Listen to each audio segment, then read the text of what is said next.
Hello good morning नमस्ते साथीहरू हजुरलाई हाम्रो न्यू भिडियोमा स्वागत छ। अहिले चाहिँ हामी बारी आइसकेको छौँ। यहाँ चाहिँ मैले को लिएर आएको छु नाम भन्नुहोस्। नेजिल के राई अनि छोरा म बुढो आएको छु।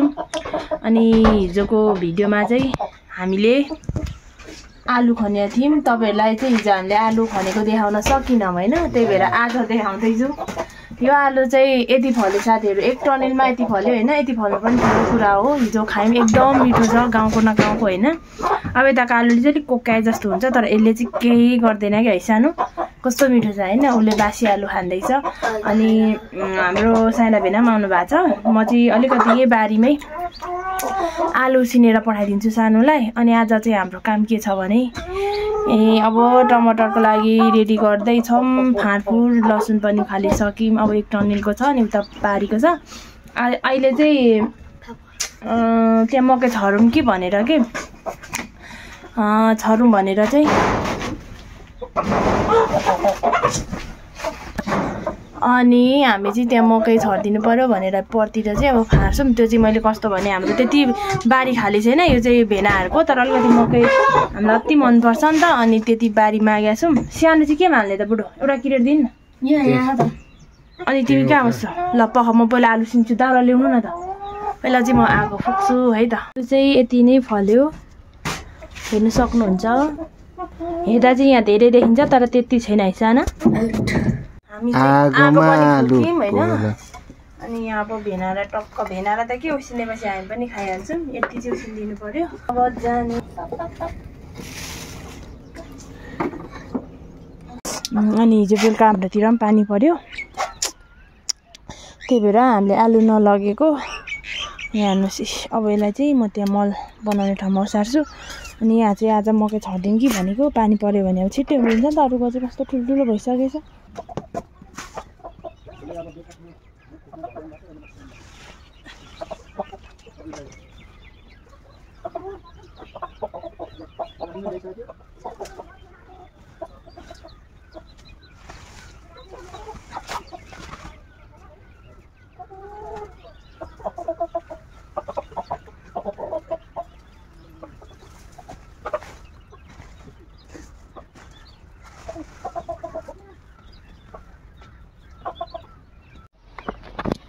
अब मैले चाहिँ यहाँ फेरि यो चाहिँ मुन्टा खाने ल, मकै पनि पातलो लाउने अनि मुन्टा खाने पनि के।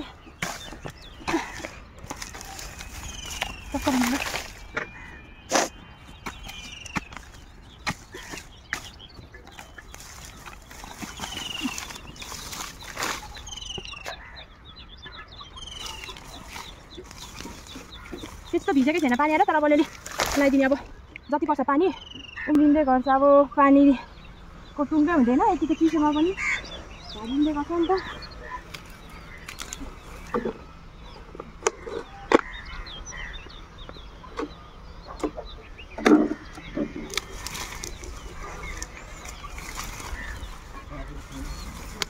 आलु पाकेछ?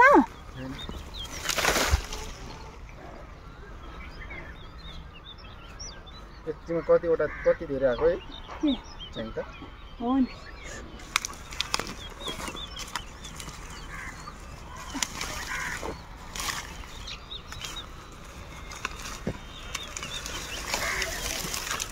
बक्ला कुनै पनि खान मिल्ने थियो। यो तरकारी खानुलाई सुकाएर राख्दा नि थियो।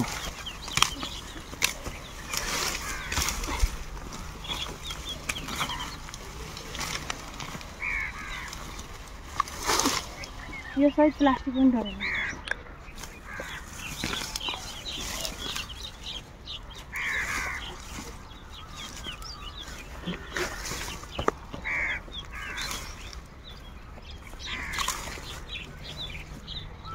भैँसी लड्यो है माया भिडबाट नाच्ने हो गाउने हो बिन्दास लिने हो। म नाच्दैछु।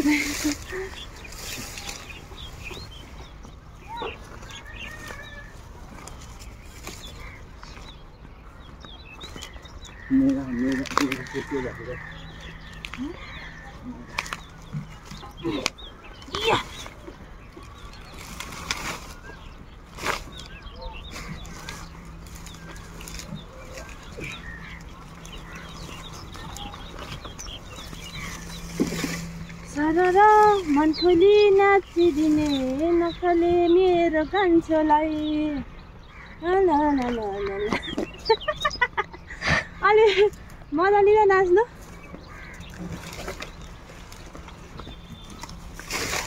मेरो बुढा चाहिँ कस्तो छ भने गाइस मैले गाउने हुँदैन उहाँ नाचिहाल्नुहुन्छ कि बुढी कति राम्रो स्वर सुनेर बुढा त फिदा नाचिहाल्छ नाच्नु त बुढा फेरि एउटा म गीत गाइदिन्छु ल छिटो अरू बेला सधैँ नाचे त्यो देखाउँछ काकालाई नाच्दिनौ केसँग गीत चाहिँ म के गाइदिन्छु सररा मन खोली नाचिदिने अहिले पखर यहाँ थाकिरहेको बेला यहाँ हेर्नुहोस् यता हेर्नुहोस् मेरो बुढा चाहिँ लजाउनु भयो होइन आज चाहिँ नत्र अरूलाई चाहिँ मैले गायो बुढा नाच्यो मैले गायो बुढा नाच्यो तर केही छैन ठिकै छ यसो ल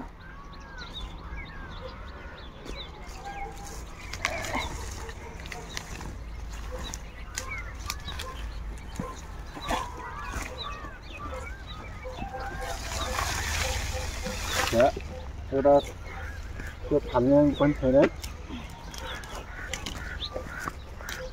यो दाना चाहिँ टिपेर राख्नु पर्छ होला कि चाहिँ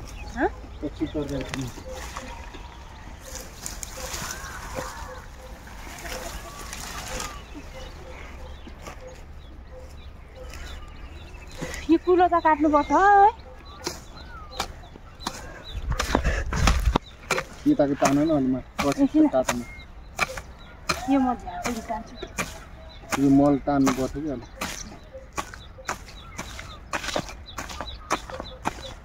अबि उचार पर्छ हैन के हुन्छ माछैमा उठा के दे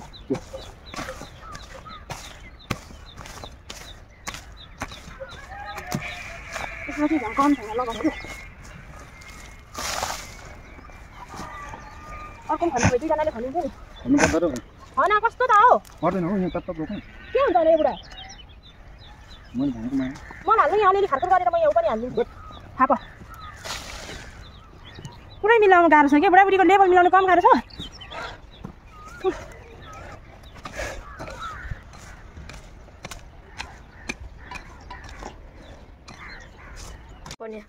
ल हेर्नुहोस् साथीहरू आलु पाक्यो म भाँडासँग चाहिँ नघिनाउनु ल यस्तै हो बारीमा अब भेनाहरूलाई अब भेनाहरूलाई पठाइदिने अनि नेजुलीले पुऱ्याइदिन्छ होइन अनि ऊ आउँछ अचारेर उसले एकदम मन पराउँछ नि त नेजुलले आलु त झन् अब पाक्यो होइन नेजुल आइन्जेल चाहिँ हामी बाहिर मिलाउँछौँ अनि टक्क बसेर खान्छौँ ल आलु सक्यो के सक्नु एउटै काम गर्नु लाग्छ एक दिन सक्नु गाह्रो छ यहाँ यति फोहोर निक्लेछ अब यस्तो त झारहरू त कम हुन्छ मल हुन्छ होला हौ यो त त्यही रोकिदिनु यही कुनामा राखिदिउँ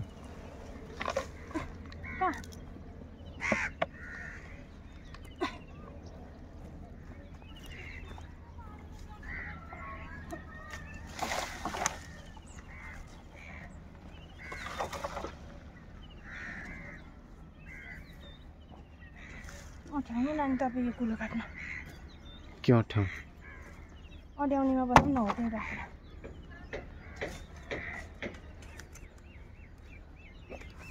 युरिया हाल्नुपर्ने है हाम्रो पनि केलाई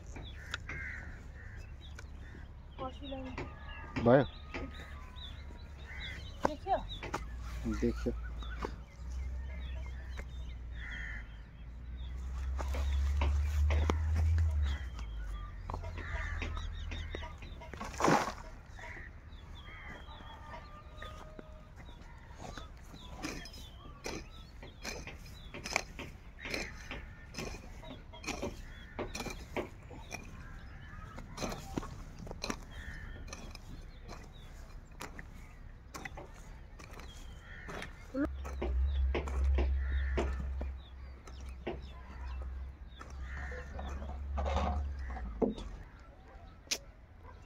किन यस्तो साह्रो त्यहाँ मल छँदैछ क्या यो गराम पछि मकै नि राम्रो आउँदैन के। त्यो चाहिँ मलहरू हालेर यस्तो बनाएँ। यो चाहिँ पानी जाने ठाउँ, धेरै हिलो के राख्नु होइन। यसरी गरियो। अब म आलु खान्छु।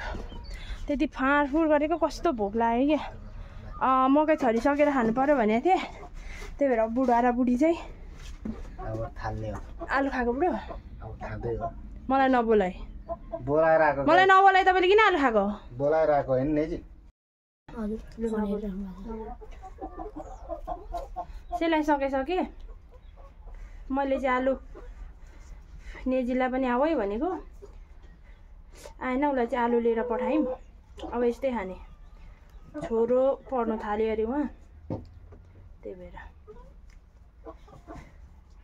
उहाँ तर पुगिसक्यो। मैले गाडी नै झन् कति नै धेरै पठाइदिएँ बुढो।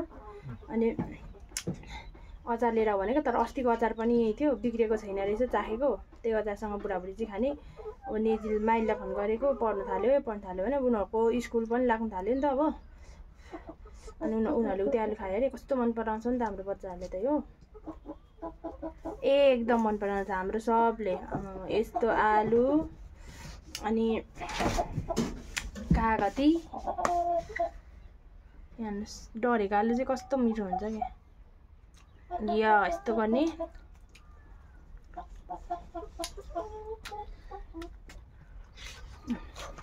ल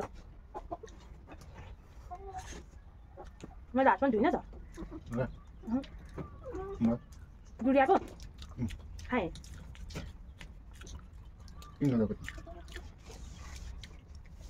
अहिले के हुन्छ?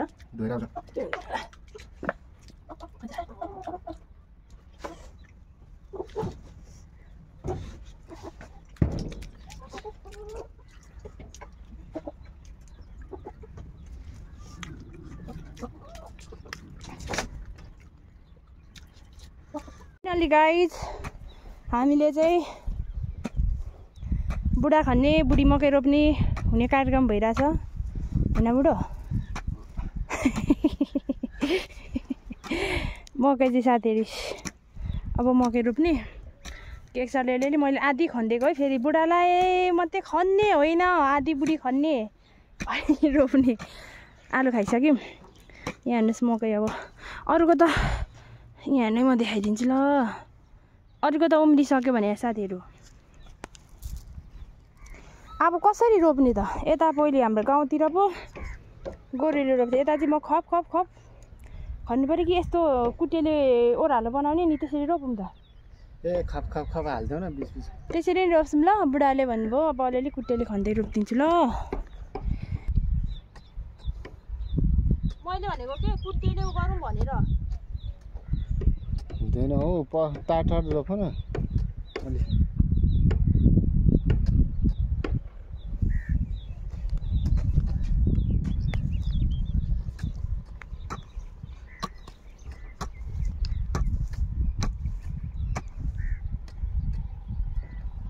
कुनै पलाउन